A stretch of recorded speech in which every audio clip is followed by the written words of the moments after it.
So I know there might be a few people who are still popping in. So just a very warm welcome to everybody who's joining us for the webinar. As I said, there are lots of familiar names in the list of attendees, so it's lovely to see those, and some new names too. So you're very welcome if you're joining us for a webinar for the first time. For those of you who have attended before, you'll know that you're all on listen-only mode, and we are recording it. So we will put the recording up on our YouTube channel at the end of this. And if you do want to use the chat panel just to communicate with us during the course of the webinar, we would very much enjoy that and be delighted if you did. Just thoughts or comments or questions are always very helpful. We may well not be able to answer all the questions in a short space of half an hour, but if we see a theme, then of course we will try and pick it up for you. And I am utterly delighted to be joined by Charmain and Laura. So we go back a reasonable way, actually, the three of us. So it's lovely to have you both with us. So both experienced executive coaches who also have some experience and interest in supporting and working with people with neurodiversity. And just to say, I'll say a little bit about each of you, then give you a chance just to sort of say what you'd like to say. So Laura, currently working at Talis in OD and change, and with a background in talent. And I know your background is as an occupational psychologist. And Charmain, who's worked, I won't say how long at City and Guilds because you're too young, Charmain. So worked at City and Guilds, a background in teaching and teacher training, and currently leading on racial equality in City and Guilds. So just to the both of you, what would you like to say just as we get started and arrive?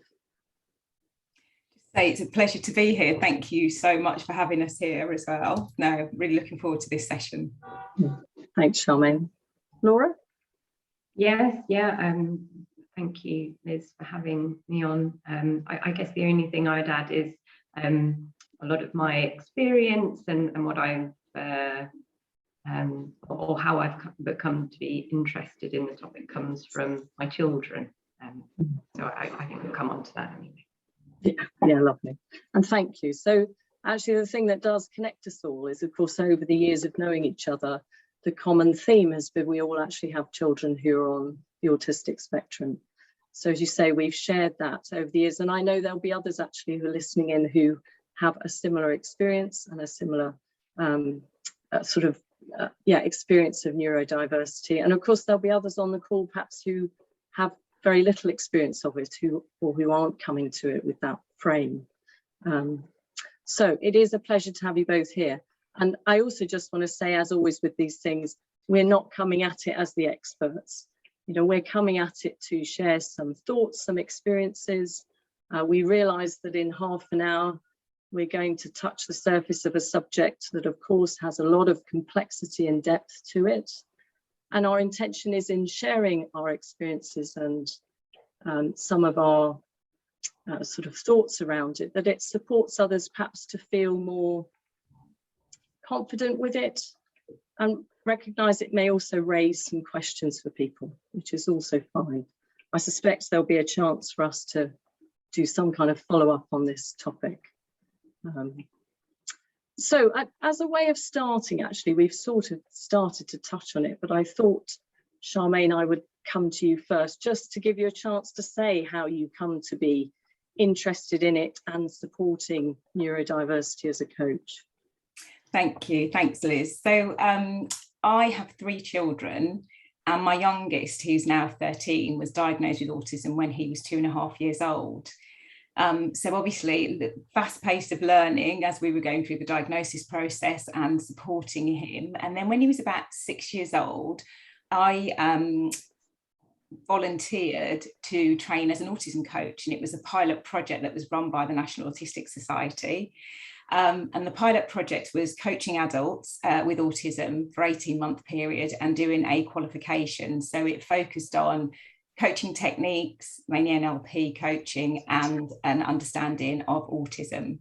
And we completed, there was a group of us that did the pilot program. And when we completed the course, we were like, we really enjoyed doing this, it's been so powerful and impactful, that we set up an organisation called Alternative Coaching. So I'm a co-founder of Alternative Coaching, and we design coaching services for adults, for parents, for carers, and organisations as well. Yeah, great. Thank you, Charmain. And really, you know, a sort of really important resource, as you say, particularly for families who are, you know, supporting children and young adults with autism as well. So, yeah, thank you. Laura, how about for you? Quite a similar story to Charmain. So I have 2 children, 6 and 12, and one is autistic with dyslexia, the other is autistic with ADHD and dyslexia. So I've been through a similar steep learning curve about neurodiversity, which at the same time or in parallel kind of has been complemented by my my journey into coaching, as they were happening at a similar time in my life. And as such, I sought to bring my newfound knowledge of neurodiversity into my work. So I am part of a network in my organisation that we set up for looking at how we could be more inclusive as an employer in our practices and our activities. And I started to branch out within my own coaching to support autistic employees or coaching clients. And I just grew an interest in how that shifted my coaching approach and the coaching experience. Yeah, thank you. And of course, just to share, you know, my son is 22 and was diagnosed at a similar time, Charmain, at the age of 2. So I think we, you know, and I'm sure there'll be some listening who've had a similar experience. It's a very sharp learning curve. And Laura, I'm going to share the thing that you said to me, because it really resonated when we started talking about this webinar. You know, there is something that when you've met one autistic person, you've met one autistic person. You know, so we have to remember, of course, that it, although there is with all of this sort of neurodiversity, there's a definition. How it impacts someone, how they experienced it is very different. So we're sort of really holding that also as a lens, a frame, as we go through this. So actually, just think, I mean, as we said, there may well be people listening to this who may not have a lot of experience of neurodiversity. In fact, I was chatting to a coach last week who was having his first experience of coaching someone who was actually on the spectrum. So Laura, what would you say it would be helpful to know about it for those who perhaps don't know quite as much? Yeah. So where to start? I guess if you think about what we're describing, neurodiversity is a natural. It's referring to the natural neurological variation in people, humans, and that's when I say neurological, I'll just switch that to brain. The natural variation in brain, and that can be in the structures of the brain, connections, and the biochemical processes. And that variation is very much like any other form of variation: eye color, hair, gender, ethnicity. There's no right or wrong, there's no normal, there's just variation. And but there are certain variations or profiles, neurological profiles, that create clusters of symptoms, and they're known as neurodiverse conditions. So that might include autism, ADHD, dyspraxia, dyscalculia, dyslexia, Tourette's, just for starters. And those clusters, as Liz described, they're different for every individual in how the various contributing factors come together and how the person experiences that cluster. So for some it can be very minimal, and for others it can be really pervasive. And even even over a lifetime, that profile, that cluster will change in the experience or the way that it shows up for a person. And it can even change within different settings, different circumstances. It can be dynamic in that way. But due to the effect that it has on a person's day-to-day functioning, these neurodiverse conditions are classed as disability. So they come under the Equality Act. But for those of us who have been around this space, we often hear them referred to as hidden disabilities because they're brain-based and you can't see them. They're not physical disabilities. There's various different, if you Google neurodiverse prevalence in the UK, you'll find different statistics, but the prevalence rate is somewhere between 15 and 20% of all of the UK population will have a neurodiverse condition. That's kind of 1 in 5 of your clients, 1 in 5 of your colleagues. It's hard to measure though, because even that measure is only those people that have had a diagnosis that are known about. And a lot of the language and the tools that are used in the field of neurodiversity are relatively new. So autism, for instance, I think landed in the kind of late 1990s. And then the medical system has taken time to kind of mature and catch up with how to diagnose, where it's done. And now it's so saturated with demand that it can't keep up. And the same is quite true of the education sector. It's not set up for being inclusive of that 1 in 5 number at all.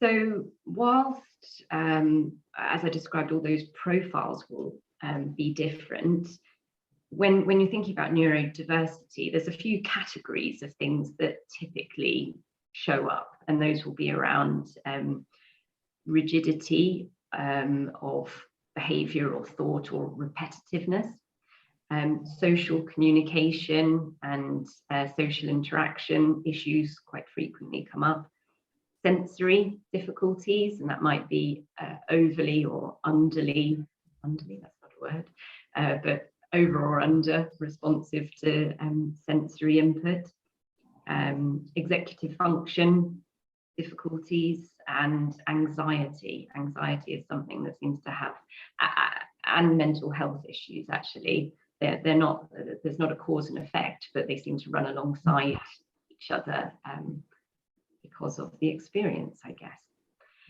And that kind of moves me into the last bit, which is about whatever the profile, there are highs and lows that are associated with it too. So you might have come across the term spiky profile, which really describes the kind of extremes of strength and barriers that can be created by a neurodiverse profile. So deep thinking, for instance, attention to detail and being able to hyper-focus, concentrate for very long periods of time, and problem solve as well. And those are strengths that can be really pronounced. And I think we'll talk about some of the barriers later. So there are organisations that are waking up to this, and some like GCHQ, I think, have a programme that's targeted at employing neurodiverse people for those very skills. But the barriers, as we'll get on to talking about, they can be pervasive. So I think the latest figure I found from the Office of National Statistics was that only 22% of people in the UK who have autism are actually in employment. So coaches, it's a big thing. So there's a real sense actually that that we're very likely to come across it if we haven't already. And of course, sometimes we're working with someone who has a diagnosis and knows it and declares it. And sometimes we might be working with someone who perhaps doesn't. So there's a lot that can be in that mix. And And of course, we're not, you know, our role is not to diagnose. You know, our role is to be aware of, as you said, Laura, I mean, you named a number. I know there are more that would come into it. So it's that just sense of awareness of it. Charmain, what would you add just in terms of what it's helpful to know about it? Yeah, and I think it's just the point that Laura raised around the spiky profile, because they call it a spectrum, and one would assume that it was linear, and it's not. So that development and difficulties in certain areas will change, so that you might find that over time things change. So that spiky profile, it's sort of like a circle, I suppose, where somebody may have really strong sensory issues and sensory needs, but, you know, emotional regulation may be, you know, quite strong. So it's not that linear, and it will change over time. And I think the other thing to say that is, when somebody goes through a diagnosis, as you said, Liz, not everybody has a diagnosis or they self-diagnose. When you go through the diagnosis process, the approach that they use is a deficit model. So they focus on the things that you find difficult or that you can't do, as opposed to the strengths as well. And so that can also have problems once somebody's been diagnosed, but we'll come on to that later. Yeah, thank you. And I know that will be resonating with a number of people, of course, who are listening in, you know, in terms of that sense of an appreciative eye, or the sort of transpersonal approach of really seeing, you know, what's there, you know, what the strengths are. So Charmain, just picking up on that, you know, I think because there's a real lens here of coaching, what are some of the experiences you've had of coaching people who are neurodiverse? Yeah, so we've had an experience of working with lots of adults, and as you say, all very, very different. But some of the things that tend to come out is we might have people that come to us that have had a diagnosis quite recently, and we're finding a number of clients coming to us with recent diagnoses, and a number that haven't gone through a formal process, but they've sort of self-diagnosed. And then clients that have probably been diagnosed 10, 20 years ago. So it's a real mixture. And I think what we try to do is to focus on how autism shows up for them. How does it present? Where are their strengths? Where are their challenges? So we do focus on understanding the self, that kind of self-awareness piece as well. And once they've kind of understood themselves, then it's about how can they advocate for themselves? So what do they need? What situations and circumstances help or hinder, so really getting to know themselves as well. We do find a lot of clients will mask as well, which is, you know, trying to fit in or to appear to be like everybody else, and that can be really exhausting and brings greater anxiety, because they're not being intuitive or being their authentic selves. They're having to kind of play a role. So we do find those sorts of things that tend to come up as well. Anxiety and the feeling of overwhelm with just everyday tasks. And we talk about the stress bucket. So, you know, for people that are in employment, even before they've got to work, their stress bucket is already full of organising, getting ready to go to work, all of the thinking that goes on in the background that perhaps you wouldn't appreciate. So that comes up as well. Yeah. And again, you know, as a coach, it's not my role to diagnose any of these things, but these are some of the things that I might start, particularly if someone's coming without a diagnosis, that you might start to notice or be aware of. Yeah, so thank you. Laura, how about for you? Yeah, so I think Charmain raised the point about different generations having different kind of journeys with the concept of neurodiversity. So you might, well, I've come across clients maybe in the kind of baby boomer generation who are fearful of even bringing awareness of their experience into the workplace for fear that it will disadvantage them, or they might be sacked, or all sorts of kind of irrational thoughts that go alongside it, that they're not really irrational because they're the experience that those people have had in being open about their challenges or their experience. So there's a kind of there's a piece about just being able to let in some of the feelings that are associated with the barriers that the clients encountered, and for younger employees coming into our organisation, I certainly noticed that they show up with, I know exactly what I need, this is what you should be providing for me, these are the adjustments I need. So their experience is totally different. So it's kind of meeting that and just holding an awareness of what it might mean for the person. And then I love Charmain's idea of the stress bucket. I use that as well. I call it not chasing the last thing. So, and I use that with my kids as well all the time, because very often when that bucket is full, because the feeling of your clothes is too much, or the noise from the trains kind of got you on the way in, or your chair's not been positioned in the way that it normally would when you've arrived into the office, all of those things can add up in the bucket. But the last thing is just the last thing that came in. It's not actually the issue. So you can spend that time kind of chasing on, well, how can we make sure that you can put strategies in place, but it's helping the individual understand that concept of the bucket and their capacity and the things that add for them. Yeah, lovely. Thank you. So actually, just as we're going through, so if I'm conscious of everybody who's sort of listening, just perhaps if you want to just share into the chat panel some of the experiences perhaps you've had of working with people who are neurodiverse, just what's the sort of range that you've experienced?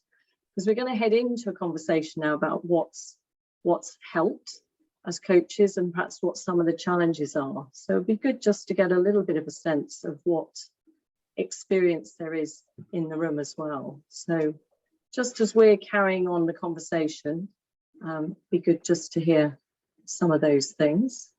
So Laura, just staying with that theme, what helps you as a coach when you're working with someone who has a neurodiverse condition? I think it's kind of two things. One is awareness of, well, probably my own knowledge, and what's helped is leaning into this, reading around the subject, and gaining more knowledge about neurodiverse conditions.